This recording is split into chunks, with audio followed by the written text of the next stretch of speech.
Blue fix நேயர்கள் அனைவருக்கும் நெஞ்சார்ந்த வணக்கம். இன்னைக்கு ஒரு இன்ட்ரெஸ்டிங்கான விஷயம் பேச போகிறோம். அதை பற்றி பேசுறதுக்காக சீனியர் ஜேர்னலிஸ்ட் விஸ்வா அவர்கள் கோயம்புத்தூர்லேருந்து நம்ம அலுவலகத்திற்கு வந்து இணைந்திருக்கிறார்.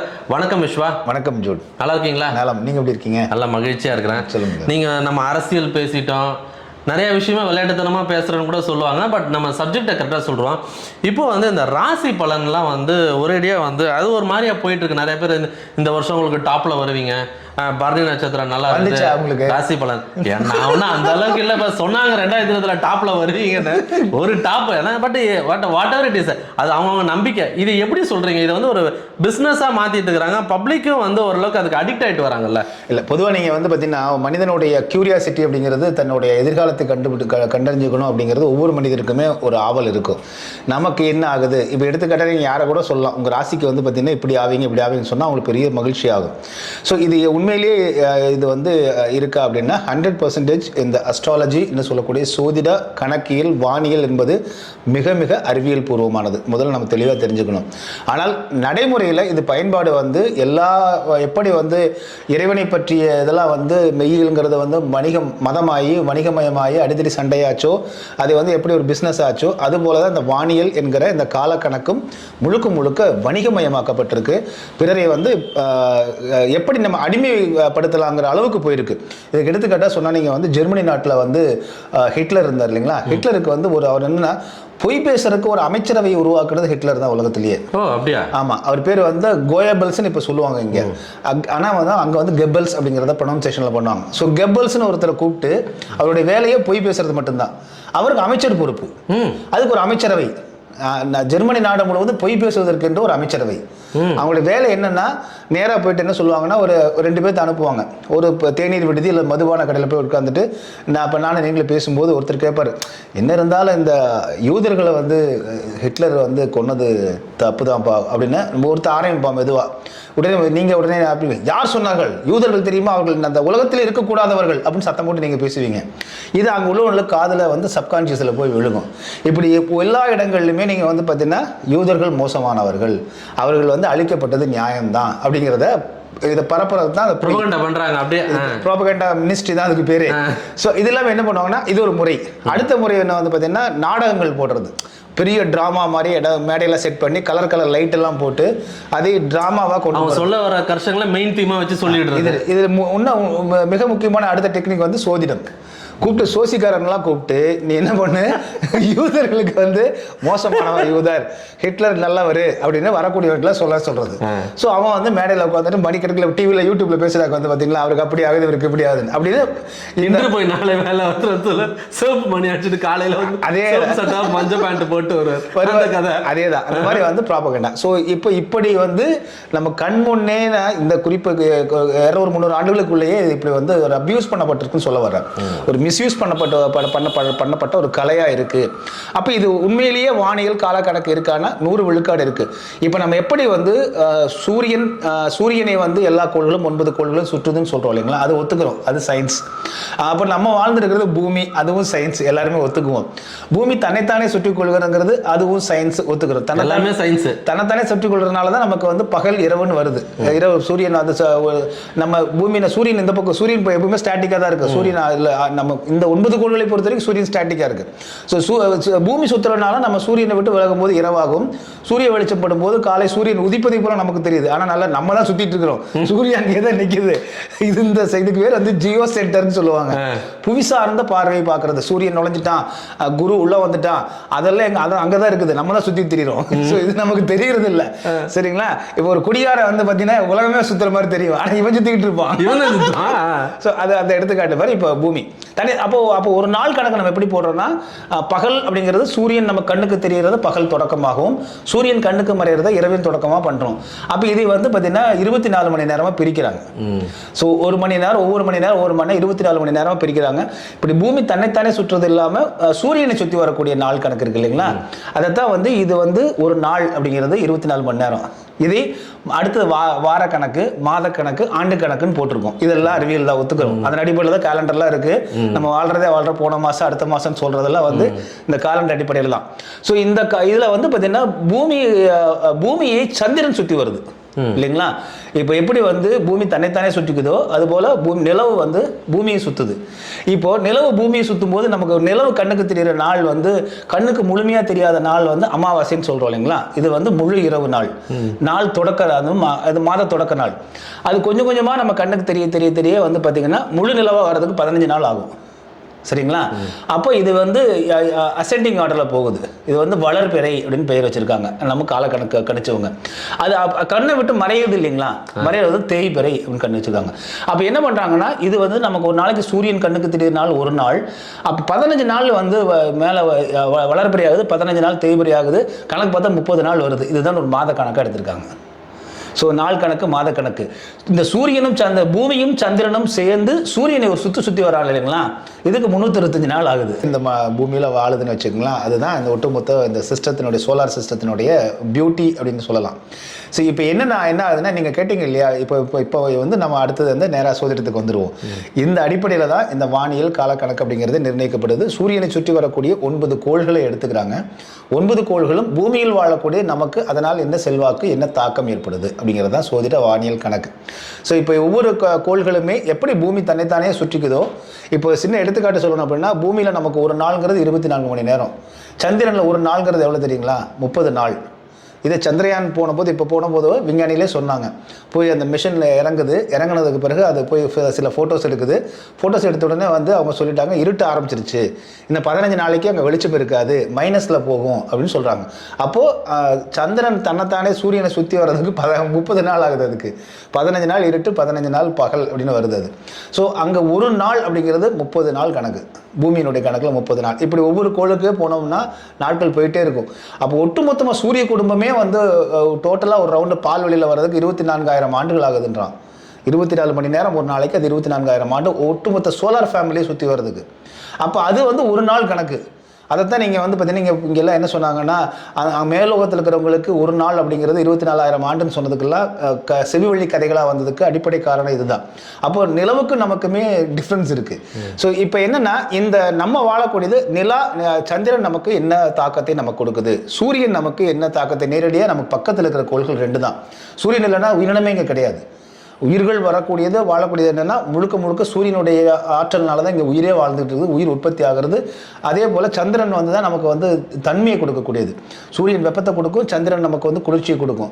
தினைக்கு சூரியனுடைய வெளிச்சத்தை வாங்கி தான் நமக்கு கொடுக்குது, குளிர்ச்சியை கொடுக்கும். ஸோ இப்போ ஒவ்வொரு கோள்கள், அப்போ செவ்வாய் வந்து சூரியனை சுற்றி வரக்கூடியதுக்கு எத்தனை நாட்கள் ஆகிறது, சனிக்கோள் சூரியனை சுற்றி வருவதற்கு எத்தனை நாட்கள் ஆகிறது அப்படிங்கும்போது நம்ம பூமியில் இருக்கும் பொழுது அந்த பிளானட்ஸ் எல்லாம் நமக்கு எப்படிலாம் இப்போ சூரியன் கண்ணுக்கு தெரியுது பார்த்தீங்களா, சந்திரன் கண்ணுக்கு தெரியுற மாதிரி அந்த பிளானட்டும் நமக்கு நேர் திசையில் வரக்கூடியது தான் இந்த கோள் பயிற்சின்னு சொல்றது. சரி, நம்ம பயிற்சி எப்படி இருக்கு, குரு பயிற்சி எப்படி இருக்கு, இந்த வருஷம் எந்த ராசி டாப்ல வரும்? ஏன்னா நீங்க கொஞ்சம் கட்டுரைலாம் எழுதிட்டு இருக்கீங்க, பாதி புரியல படிச்சா. முதல்ல டாப்ல வரும், அண்டர்ல போயிடும், இருக்கவே மாட்டேன், பொழைச்சு சொல்றாங்க. மிரட்டல்கள் அதெல்லாம் இல்லை. இது ஒரு மிக்ஸ்டா தான் நடக்கும். சரிங்களா? எல்லா விதமான ஒரு கலந்துபட்டதாக தான் இருக்கும். இப்போ ஒரு கோள் வந்து ஒருத்தருக்கு எடுத்துக்காட்டா உங்களுக்கு வந்து குரு பயிற்சி வர மே மாதம் 1ஆம் தேதி வரப்போகுது. சரிங்களா? குரு வந்து இந்த நம்ம பிளானட்டரி வந்து ஒவ்வொரு ஆண்டுக்கு எடுத்துக்காட்டா குரு இத்தனை ஆண்டுகள், ஒரு ஆண்டுக்கு ஒரு முறை டிரான்சிட் ஆவார். சூரியன் எப்படி டிரான்சிட் ஆகும்? இப்போ மிக குறைந்த டிரான்சிஷன் அப்படின்னா ஒரு இடத்துலேருந்து இன்னொரு இடத்துக்கு போகிறது அப்படிங்கிறது மிக குறைவான மிக வேகமாக பண்ணுறது சந்திரன் தான். 2.5 நாளுக்கு ஒரு முறை டிரான்சிட் ஆகும். இப்போ நம்ம ராசியில் எடுத்துக்காட்டால் நீங்கள் வந்து ஒரு மேஷம்னு வச்சுக்கோங்களேன். இந்த மேஷ ராசியினுடைய அந்த கட்டம்ங்கிறது என்னன்னு சொல்லிடுறேன், ஒரு வட்டம் தான். ஆக்சுவலாக சதுரமாக போடுறாங்களா சாதக கட்டம், அது சதுர கட்டம் கிடையாது. 360 டிகிரி வட்டம். அது 320 டிகிரி 12ஆக பிரிக்கிறது தான் உங்களுக்கு ராசி மண்டலம் சொல்கிறது. ஆக்சுவலாக ராசி கிடையாது, அது பேர் மாதம். மேள மாதம், இடப மாதம், மிதுன மாதம், கடக மாதம்னு பேர். இன்றைக்கி தாய்லாந்தில் வந்து மாதமாக தான் குறிப்பிட்றாங்க. அது ராசியாக குறிப்பிட நம்ம தான் இங்கே ராசியாக்கி எல்லாத்தையும் பிஸ்னஸ் ஆக்கிட்டாங்க. அப்போ எடுத்துக்காட்டால் சூரியன் காலையில் வந்து சித்திரை 1ஆம் தேதி சூரியன் நேர்கிழக்கில் நம்ம கண்ணுக்கு தெரியும். அது அப்படியே நகர்ந்து ஒரு மாதத்தில் வந்து அப்படி போகிற கணக்கு தான் ஒரு மாத கணக்கு அப்படிங்கிற மாதிரி ஒவ்வொரு கோள்களுக்கும் ஒரு இப்போ சனி வந்து பார்த்திங்கன்னா 2.5 ஆண்டுகள் ஆகுது. ரொம்ப ஸ்லோவாக போகிறவர் இங்கேருந்து அந்த பக்கம் போகிறதுக்கு. அதுதான் அது நீங்கள் நம்முடைய ராசிக்கு முன்னாடி 2.5 ஆண்டுகள், ஒயிட் போர்டு பஸ் மாதிரி. நம்ம ராசிக்கு முன்னாடி 2.5 ஆண்டுகள், நம்ம ராசியில் 2.5 ஆண்டுகள், ராசிக்கு பின்னாடி, அதாவது நம்ம பிறந்த மாதத்திற்குன்னு பொருள். நம்ம பிறந்த மாதத்திற்கு முன்னாடி பின்னாடி 2.5 3 சேர்ந்து தான் 7.5ங்கிறது சரிங்களா.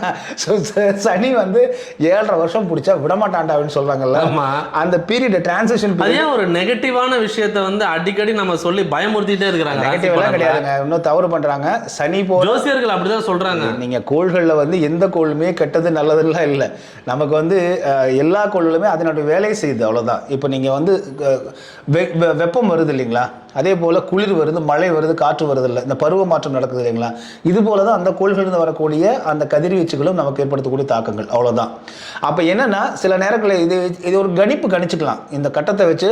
சரி, இப்போ வந்து இந்த இப்போ ஜூட் என்பவர் இன்னைக்கு வந்து இந்த தேதியில் இந்த ஊரில் பிறந்திருக்காரு அப்படின்னா இந்த ஊரில் அப்போ சாதகம் அப்படின்னா என்னங்கிறது வந்து பார்த்தீங்கன்னா அஸ்ட்ராலஜிங்கிறது நீங்கள் அந்த பிறந்த அந்த நிமிடம் இருக்குல்ல, அந்த செகண்ட் இருக்குல்ல, அதை கணக்கில் குறித்து வச்சு அப்போ வான்மண்டலத்தை ஒரு ஃபோட்டோ கிளிக் பண்ணிங்கன்னா என்னவோ அதுதான் ஜாதகம். ஸோ நீங்கள் பிறந்த நேரத்தில் அது யாருமே அக்யூரேட்டாக டாக்டர் கூட எழுதுறது இல்லையா, அதுதான் சொல்ல. பிற்காலத்தில் வந்து இவங்க நேரத்துக்கு குறிச்சுக்கிறாங்க. சிசேரியன் பண்ண வச்சு இத்தனை மணி சிசேரியனை வந்து இப்போ குழந்தை இத்தனை மணிக்கு பிறக்கணும், இந்த டேட்டில் பிறக்கணுன்றது இப்போலாம் ஃபிக்ஸ் பண்ண ஆரம்பிச்சிட்டாங்க. அது பிழை, அது செய்யக்கூடாது. அது என்ன காரணம்னா இயல்பாக இயற்கையாக அந்த குழந்தை வந்து சரியான ஒரு கணக்கு. ஸோ அந்த கட்டத்தை போட்டு வச்சுட்டு தான் நம்ம கணக்கு போடுறது. அப்போ ஜூடுக்கு வந்து அப்போ என்ன பண்ணுறாங்கன்னா இந்த மொத்தம் 12 கட்டங்களாக பிரிக்கிற 12 மாதங்கள் சரிங்களா. 12 மாதங்களில் 12 கோள்கள், ஒவ்வொரு மாதத்துக்கு ஒரு கோள் அசைன் பண்ணுறது. இப்போ மேஷராசிக்கு செவ்வாய் அதிபதி, அப்புறம் இடபராசி ரிஷபராசிக்கு வந்து பார்த்திங்கன்னா சுக்கிரன் அதிபதி, அப்புறம் மிதுனத்துக்கு வந்து கன்னி, இப்படி ஒவ்வொரு கோள்களையும் அந்த இடத்துக்கு வந்து அசைன் பண்ணுறது. அசைன் பண்ணிவிட்டு பிறந்த போது இந்த கோள்களுக்கெல்லாம் ஒவ்வொரு செயல்பாடுகள் கொண்டு வர்றது. இப்போ எடுத்துக்கிட்டால் செவ்வாய்னா என்ன, போலீஸ் டிபார்ட்மெண்ட்டு, இராணுவம், அப்புறம் வந்து சர்ஜரி பண்ணுறது, டாக்டர்ஸு, இதெல்லாம் வந்து செவ்வாயோட தொடர்புடையது. ஏன்னா பிளட்டு, ரத்தம், இது மாதிரி தொடர்புடையது. கமாண்டிங் பவர் செவ்வாய்க்கு இருக்குது அப்படின்னு அதுக்கு ஒரு செவ்வாய்க்கு அந்த கோளுக்கு ஒரு குணம். குரு அப்படின்னுங்கிறது வியாழனுடைய கோளுக்கு வந்து பார்த்திங்கன்னா பெரும்பாலும் வந்து கல்வியை கற்றுக்கொள்ளக்கூடியது, ஒரு தெய்வீகம் சம்பந்தமானது, குரு எஜுகேஷன் சம்பந்தமானது அப்படிங்கிற மாதிரி. அது சனிக்கு வந்து பார்த்திங்கன்னா தொழில்காரகன்னே பேர் அதுக்கு. நீங்கள் சனியை பற்றி நிறைய பேர் நெகட்டிவாக பேசிட்டு இருக்காங்க. சனி இல்லைன்னா உலகத்தில் தொழிலே பண்ண முடியாது, சோர்ந்திக்க முடியாது. ஸோ அந்த பிளானட்டை அதுக்கான பிளானட் அப்படின்னு பிரித்து வச்சுருக்காங்க. இப்போ ஒவ்வொரு சனி பயிற்சி வந்தாலே ஒருத்தரோட வாழ்க்கையே மொத்தமாக முடிஞ்சு போச்சுன்ற மாதிரி எல்லாருமே. அது என்ன காரணம்னா இந்த பிளானட்டோடைய அது நம்பிக்கையாகவும் இருக்குல்ல, அதை நம்ம சொல்லக்கூடாது. இல்லை நீங்கள் நம்ம இல்லைங்க, இது உண்மையே சொல்கிறோம். அது நம்பிக்கைன்னு சொல்ல, மிரட்டாதீங்கன்னு சொல்கிறோம். அச்சுறுத்தாதீங்க, கோள்களை வைத்து பயமுறுத்தாதீங்க, அச்சுறுத்தாதீங்க, மிரட்டாதீங்க. அப்போ என்ன செய்யணும்னு சொல்லிட்டு சொல்லணும். எடுத்துக்காட்டால் நமக்கு ஒரு டஃப் டைம் வருது. இப்போ நமக்கெல்லாம் வந்து பார்த்தீங்கன்னா 12 மணி நேரம் வெயில், 12 மணி நேரம் கரெக்டாக ஒவ்வொரு பருவநிலைகள் வருது. நல்லா குளிர் அடிக்கும் போது நம்ம ஜெர்கின் எடுத்துகிட்டு போகிறோம்ல, அவ்வளோதான்.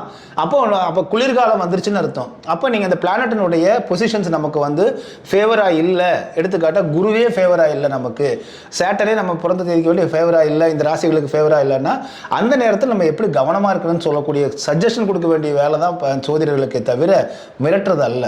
அப்படி எடுத்துக்காட்டால் இந்த டெசிஷன் இப்போ ஒரு சில நேரத்தில் வந்து ஒரு பிளானட்டரி பொசிஷனில் இருக்கும்போது பார்த்தீங்கன்னா பெரிய எக்ஸைட்மெண்ட்டை கொடுக்கும். ராகுவெல்லாம் வந்து பார்த்தீங்கன்னா ராகு திசை வரும்போதெல்லாம் அப்பா இதில் பணம் போட்டால் கோடிக்கணக்கில் நம்ம பணம் வந்துடும் சொல்லிட்டு பணத்தை கொண்டு இன்வெஸ்ட் பண்ணுவோம்.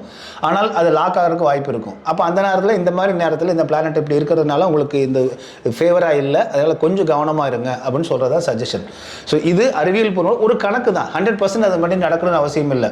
என்ன காரணம்னா இது ஒரு மனிதனை வந்து பார்த்தீங்கன்னா ஒரு மனிதனுடைய வாழ்வை வந்து கோள்கள் மட்டுமே தீர்மானிப்பதல்ல. முதல்ல அதை புரிஞ்சுக்கணும். அவனுடைய பிறந்த இடம், அவனுடைய தாய் தந்தை, கூட இருக்கிற அண்ணன் தம்பிகள், சகோதர சகோதரிகள், அவன் வாழக்கூடிய சூழல், அவன் வாழக்கூடிய அரசாங்கம், இது ஏகப்பட்ட ஃபேக்டரில் இதுவும் ஒன்று. இது மட்டுமே முழுமை இல்லை அப்படிங்கிறத மிக முக்கியமாக சொல்கிறது. நல்ல நேரம் கெட்ட நேரம்னு சொல்கிறாங்கல்ல. நல்ல நேரம்னா நம்ம நினைக்கிறது நடந்தால் நல்ல நேரம், நம்ம நினைக்கிறது நடக்கலைன்னா கெட்ட நேரம். இதை தான் சொல்கிறாங்க, வேறு ஒன்றுமே கிடையாது. இப்போ நான் உன்னை விரும்புகிறேன், எனக்கு வந்து ஒரு 1000 ரூபா பணம் இந்த நேரத்துக்கு வரணும்னு நினைக்கிறேன், வந்துச்சுன்னா நல்ல நேரம்ப்பா அப்படின்ற, வரலன்னா நேரம் சரியில்லைங்க, 1000 ரூபா பணம் கூட வரமாட்டேங்குதுன்னு சொல்லுவோம். இதுதான் ஹியூமனுடைய தாட்டாக இருக்குது. நல்ல நேரம் கெட்ட நேரம் இல்லை. ஆனால் இதில் நல்ல நேரம் கெட்ட நேரம் அப்படின்னா நீங்கள் என்ன ஆஸ்பெக்ட்லனா வள்ளலார் ஒரு விளக்கம் கொடுக்குறாரு இதுக்கு. அமுதக்காற்று, விஷக்காற்று அப்படின்னு 2ஆக பிரிக்கிறார் அவர். இப்போ இரவில் வந்து நீங்கள் குறிப்பாக பௌர்ணமி நாள் போன்ற நாட்களில், முழு நிலவு நாளில் இரவு நேரத்தில் வந்து பார்த்திங்கன்னா இந்த நிலவு நம்ம கண்ணு தோன்றி காலையில் சூரிய உதயம் வரக்கூடிய இந்த அருணோதயம் தொடங்கி சூர்யா உதயாதி வரக்கூடிய அந்த நேரம் வந்து அமுதக்காற்று வீசக்கூடிய நேரம் அப்படின்றார். அப்படின்னா பேரண்டம் முழுவதுமே நல்ல காற்று, நல்ல வாயு வந்து இருக்கும். அதைத்தான் அவங்க வந்து வடவேத ஆரியர்கள்லாம் பிரம்ம முகூர்த்தம் அப்படின்லாம் சொல்லிட்டு இருக்காங்கல்ல. அது அந்த நேரம் மட்டும் இல்லை, பொதுவாக எல்லா நேரமே அவன் தூங்கி எழுந்துக்கிறது நேரத்தில் எழுந்துச்சுக்கப்பா அப்படின்னு சொல்றதுக்காக சொல்றதே தவிர இரவு முழுவதுமே நல்ல வாயுக்குள் இருக்கக்கூடியது. அப்போ நம்ம மூளை வந்து நல்ல வாயுக்குள் இருக்கும்போது நல்ல ஆக்சிஜனும் நல்ல சுற்று வட்டாரம் இருக்கும்போது மூளை ஃப்ரெஷ்ஷாக செயல்படும். அப்போ நம்ம நினைக்கிற செயல்கள் வந்து நல்லபடியாக நடக்கும். ஸோ இது உடல் சார்ந்தது. அது நிறைய இப்போ நல்ல உச்சி வெயிலில் 12 மணிக்கு நம்ம போய் லவ் பண்ணிட்டு இருக்க முடியுமா? அது முடியாது. அதையும் தாண்டி நீங்க வந்து கடற்கரையில வந்து போத்திட்டு லவ் பண்றவங்களா இருக்கான்னு வச்சுக்கலாம். அதெல்லாம் விதிவிலக்கு. எதுக்காக சொல்றதுக்கு முன்னாடி போயிடுச்சு. ஆமா, அதுக்காக என்னன்னா அந்த ஒரு சூழ்நிலை, அந்த இதமான சூழ்நிலையில அது நம்ம மூளை வந்து இதமாக இருக்கும் பொழுது அது நல்ல செயல்களை செய்யும் அப்படிங்கிறதுக்காக சொல்றதா நல்ல நேரம் கட்ட. சரிங்க பாஸ், அதெல்லாம் விடுங்க பாஸ். இப்போ இந்த வருஷம் எந்த ராசி டாப்ல இருக்கும் நீங்க? ஏன்னா எல்லா கட்டுரையும் உங்களுக்கு தெரியும். நீங்க வந்து ரொம்ப பார்த்து பேசுறீங்க. கோளுன்றீங்க, சயின்ஸ்ன்றீங்க. சயின்ஸ் எல்லாம் விடுங்க பாஸ். இப்போ பொதுமக்களுக்கு புரியுற மாதிரி எந்த ராசி இல்லை ஜோசியர் என்ன சொல்லும்போது நம்ம உஷாரா இருக்கணும், அதை கொஞ்சம் விளக்கமா சொல்லுங்களேன். யாராவது உங்களை சொல்லுங்க. நிச்சயமா யாராவது உங்களை வந்து அச்சுறுத்தினாலோ பயமுறுத்தினாலோ இல்லை இதுக்கப்புறம் நீ வாழ்க்கை நீ பிறந்ததே வேஸ்ட்டுன்னு சொன்னான்னா அவன் சோதிடக்காரனே கிடையாது. எந்த ஒரு உயிரினமுமே வேஸ்ட்டாக பிறக்கல. புல்லிலிருந்து யானை வரைக்கும் எல்லாமே இந்த உலகத்தில் இறைவன் வந்து ஒவ்வொருத்தருக்கும் ஒவ்வொரு வந்து வேலையை கொடுத்துருக்கான். அது இருந்தால் தான் இந்த உலகமே செயல்படும். பேலன்ஸுங்கிறதுக்கு அடிப்படை இதுதான். ஸோ இதை நம்ம புரிஞ்சுக்கணும். அதனால் யாராவது டோட்டலாக அச்சுறுத்தினாங்கன்னா முதல்ல அதில் தெளிவாக இருக்கணும். அப்புறம் இந்த அன்றாட ராசி பலன்கள்னு பார்க்குறோம் இல்லைங்களா, இது வந்து 100க்கு 100 விழுக்காடு சரியாக வரும்னு சொல்ல முடியாது. உலகத்தில் 800 கோடி பேர் இருக்கிறாங்க பூமியில், மனிதன் மட்டுமே. 800 கோடி பேருக்கு நீங்கள் வந்து 12 ராசியாக பிரிச்சிங்கன்னா எல்லாத்துக்கும் ஒரே பலன் வரும்னு சொல்ல முடியாது. எடுத்துக்கிட்ட நான் சொல்கிறேன், இன்று அமெரிக்காவில் இருக்கக்கூடியவனுக்கு வந்து அவன் இப்போ இரவு ஆயிடுச்சு, இப்போ அவனுக்கு பகலங்க. ஸோ இந்த பலன்கள் எப்படி வந்து குளோபல் லெவலில் வரும் அப்படின்னு நம்ம பார்க்கணும். அவனுக்கு பிளானட்டரி பொசிஷன்ஸ் வந்து நம்ம சொல்லக்கூடிய அதே கோல் பொசிஷன் வந்து அவனுக்கு தலைகளாக இருக்கும். அப்போ உலகம் முழுவதற்குனுக்கே பொருந்தாது. அப்போ குறிப்பிட்ட பகுதியில் அந்தந்த பகுதிக்கு ஏற்ற மாதிரி தான் இருக்கிறதுனால அதுவும் அதுக்காக ஏமாற வேண்டிய அவசியம் இல்லை. இது நம்ம ஒரு சின்னதாக ஒரு கைடாக பார்த்துக்கலாம், அவ்வளோதான். நான் சொல்ல பல ஆஸ்பெக்டில் இது ஒரு ஆஸ்பெக்ட். ஆனால் சில வேளையில் ஒரு இவர் தான் சொல்லுவார், நம்ம ஒரு நிமிஷம் போத முடியல, ரொம்ப நேரம் ஒன்னே ஒன்று மட்டும் சொல்லுவோம். வலம்புரி ஜான் தெரியும், வார்த்தை சித்தர் வலம்புரி ஜான் அழகாக சொல்லுவார், ஒரு சோசியனால் நீ 5 ரூபாய் கொடுத்து உனக்கு வாழ்க்கை நல்லா இருக்கும் போன்னு சொல்லி உன்னோட உயிர் தப்பிச்சதுன்னா, இது திரும்ப ரிப்பீட் பண்ணிடுறேன். ஓகே, வார்த்தை சித்தர் வலம்புரி ஜான் அழகாக ஒன்று சொல்லுவாருங்க.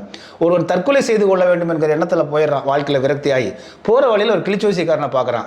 வெறும் 5 ரூபாயை கொடுக்குறான். அவன் சொல்கிறான் உனக்கு எதிர்காலம் பிரகாசமாக இருக்குன்னு சொல்கிறான்.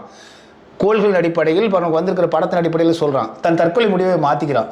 ஸோ ஒரு 5 ரூபாயில் ஒரு சோதிடக்காரனால் ஒருவனை தற்கொலை செய்ய முடியாமல் தடுக்குமே, ஆனால் அந்த சோதிடத்தை வரவேற்போம்னு சொன்னார் அவர். அவ்வளோதான். அதுக்கு அதை தான் வச்சுக்கணுமே தவிர, நீங்கள் கேட்ட கேள்வியாக தான் வரக்கூடிய குரு பயிற்சின்னு சொல்கிறாங்கல்ல, இது எல்லோருக்குமே நன்மையை கொடுக்குன்னு சொல்கிறாங்க. அதற்கு காரணம் பிளானட்டரி பொசிஷன் அப்படிங்கிறதுக்கு அது ஒரு காரணம் இருக்குது. பொதுவாக நன்மையை கொடுக்கக்கூடியதாக தான் இருக்கும் அப்படிங்கிறது வரக்கூடிய குரு பயிற்சி இருக்குது. எல்லாருக்குமே நன்மை தான் நடக்கும். எல்லா கோள் பயிற்சியிலும் நல்லது நடக்கும். அதே போல் நன்மையை மட்டுமே அனுபவிப்பது இந்த உலகத்தினுடைய வேலை கிடையாது. தீமையும் துன்பத்தையும் அனுபவிக்கணும், இன்பத்தையும் அனுபவிக்கணும். ரெண்டுமே கலந்து தான் இருக்கும். ரெண்டு இல்லாத உலகமே இல்லை. எனவே கற்பனை செய்து கொள்ள வேண்டாம். நம்ம எப்பொழுதுமே பாசிட்டிவான தாட்டில், நேர்மறையான சிந்தனையோட பாசிட்டிவ் வைபோடு இருந்தோம்னா நமக்கு எல்லாம் பாசிட்டிவாக தான் நடக்கும். ஓகே, குரு பயிற்சி வந்து எல்லாருக்குமே நல்லது நடக்கும்னு சொல்லியிருக்கீங்க. ஆனால் இருந்தாலும் நம்மளுடைய செயல்பாடு வந்து அதில் முக்கியமாக இருக்குது. நம்மளுடைய கடினமான உழைப்பு இருக்குது.